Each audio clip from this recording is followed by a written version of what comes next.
look, I have my cross in there. I'm doing this in my car. People probably think I'm talking to myself, which I actually am. I haven't showered in like 5 days, so this isn't going viral, which is sort of sad because it's my dream.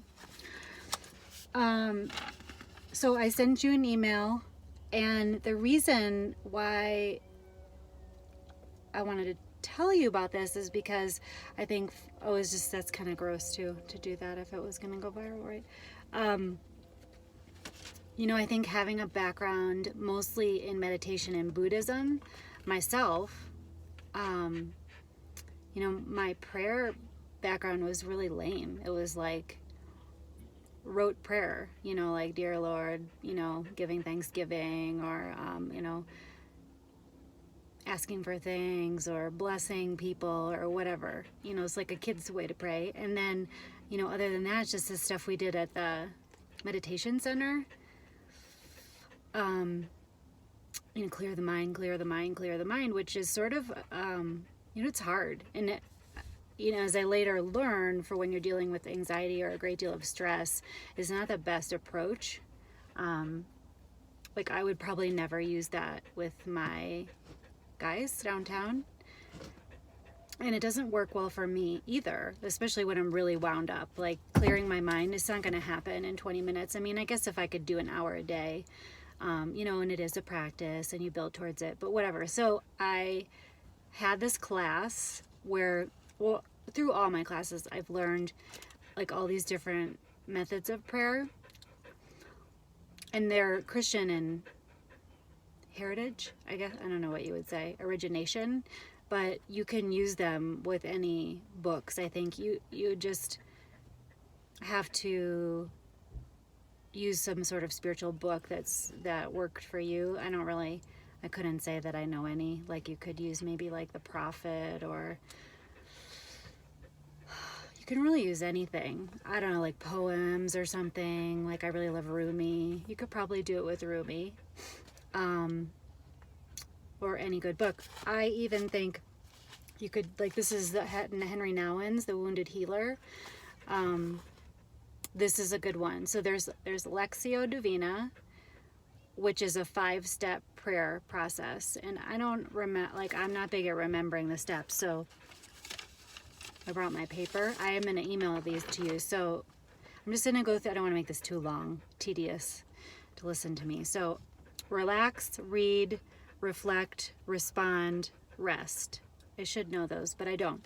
So I don't like memorizing things. So I use scripture. It's sort of meant for scripture, but Lectio you could really do with any spiritual book. So what I'm doing right now, and there's this one part, so I sent you this other paper, and it says, read reflectively, receive and reflect, noting any word or phrase. So you're going to want to pick out a word or phrase that stands out to you.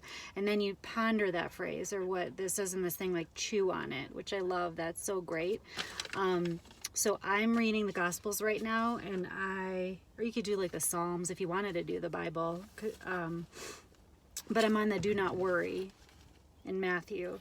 So it says, therefore I tell you, do not worry about your life, what you will eat or drink, or about your body, what you will wear. Are you not much more valuable than that? Who are you by worrying can add a single hour to your life? So whatever, it's longer than that. But so for me, obviously, like, the do not worry stood out. And then generally I'll do a passage each night, but I've literally been on this passage for like 2 weeks. And so do not worry, that's what I ponder when I'm praying.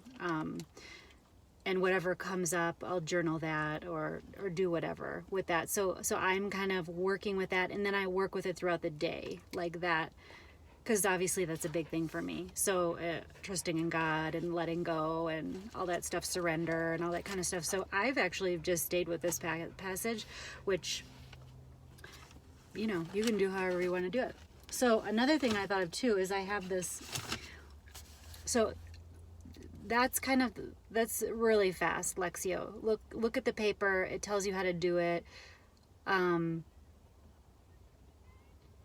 it's really just like whatever jumps out at you. So this is the Henry Nouwen book, and I just opened it to this page. Oh wait, where did it go? And this is great. Like, so sometimes I'll read the scriptures and then I actually will read this book. I'll read like a couple paragraphs and then I'll journal. But listen to this, so great. There was a time not too long ago when we felt like captains running our own ships with a great sense of power and self-confidence. Now we are standing in the way. That is our lonely position. We are powerless on the side, liked by maybe a few crew members who swap the decks and goof off to drink beer with us, but not taken very seriously when the weather is fine. So that's something, you could read and then think like, well, what kind of jumps out at me personally? Ponder that, meditate on that. The rest of the steps are in there. Ask God for what you want to do. And then I don't know, sometimes there's an action step at the end too. I don't know if it's in what I said, but how are you going to take action with kind of like what I'm doing with the word, don't worry, like with the not worry. So I don't know if that makes any sense. So Lexio, so I sent you that. And then there's also imaginative prayer, which is a great, for a lot of the Bible, it's great. Maybe for like the prophet, it'd have to be more of like a novel. So imaginative prayer is just like you're stepping into the scene. So like I don't know if you know the story of Emmaus, like the road to Emmaus, where the disciples are leaving after the Last Supper and Jesus, has already, I don't know if he's risen or he's just died. I think that he has like the visitations, but so they encounter him on the road and they were like, ugh, that guy was, phooey, whatever. So it's like a beautiful story. So when you're reading that story, oh my God, this is so long. I'm so sorry. You can like immerse yourself in it. So like, what is it like? Like, is there dirt everywhere? Like, are your feet dirty? Is it, because you could picture the scene. Is it hot? What are you wearing? Is it itchy? What does it smell like? What does it look like visually? How does it feel? And so imaginative prayer is really amazing. And you break things into sections too. And you really just immerse yourself in the story and then just kind of like reflect it and ponder it and see like what, spirit or your higher power has to tell you through it. But I love that. It's amazing, especially for if you're really imaginative or, you're in a time of high stress. It's just kind of a nice way to calm down. I mean, because I think the goal, well, one, is like, do you want to connect with your higher power? And two, like with the whole yogic thing, like, do you want to just calm down your nervous system? Which I think is a great place to be, just if you don't want to do that type of prayer, to do meditation, and just do that pranayamic. I don't think that's a word. I think I just made pranayamic breath up. But, if you're going to do some sort of counting in and counting out, like, I don't know, I find that better than just the whole let your thoughts go. But so, but I think the whole point of that, right, is just to get your nervous system to calm down, to tune into the present moment, to the current space that you're in, and then you'll have a better time allowing some space between the thoughts and clarity. So I don't know, all those yoga classes, things I took were really helpful too, I think, as far as breath work and meditation. Oh, and I think they said too in the yogic thing, because there's so many traditions, right? But they were talking about transcendental meditation, where you get the word. So you're given a word by a teacher. You pay like $3,000 to get a word, which is totally weird. But you don't have to do that. Come up with a mantra. So they said working with a mantra, and especially for people who are anxious and stressed out, like using a mantra or connecting yourself like with Om or anything that's going to ground you, and be like an earth sound. Like Deb, what's her name? If you want her name, I could send it to you. She works with yoga and depression and yoga and anxiety. She has a lot of stuff about what words she uses that weren't secular, as opposed to like Hindu, you know, because like Tommy Rosen does a lot of Hindu stuff, and he does a lot of like Guru Ram Dass, and I'm not into that. I'm not into Kundalini. I tried the Kundalini for a little bit, and I think it's really good for, you know, also to move your energy.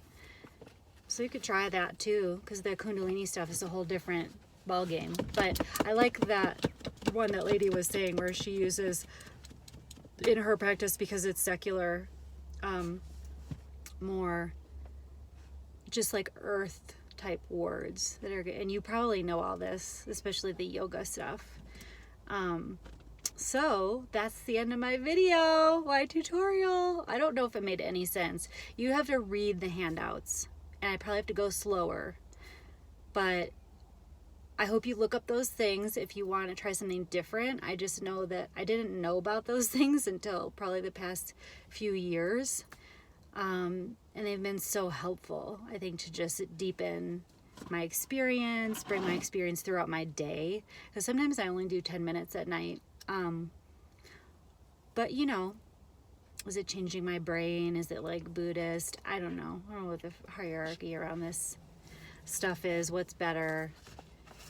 What's not. So if you want something that's not just sitting on the mat, there's those things. And yay, I wish you good luck, because it's a good thing. And even do 10 minutes. 20 is a lot. But I do mine at night, right before I go to bed, while the kids are getting ready. And Jeff's fucking walking in and out of the room, and it drives me nuts. But, you know, it is what it is. So anyway, there's my prayer in a nutshell, which probably didn't make any sense. And then, other than that, I love you. And I don't know, we'll text each other. Tell me when you want to do your prayer, or we'll just text at the end of the day. 10 o'clock, you can text me and say I did it every night. Or I'll text you, I'll be done it earlier. I'll be done at 9:30, usually 9:45 sometimes. Okay. Yay! Here's my dog. See, I had lunch with him. I go to soccer with him. He's not the governor, but you know, you're making big things happen, so you got to take care of yourself, friend. Put on that oxygen mask. And if you have any questions, I can just go through it with you step by step. If like you're like, oh, that sounds interesting, but it didn't make a lot of sense when you were saying it. Bye.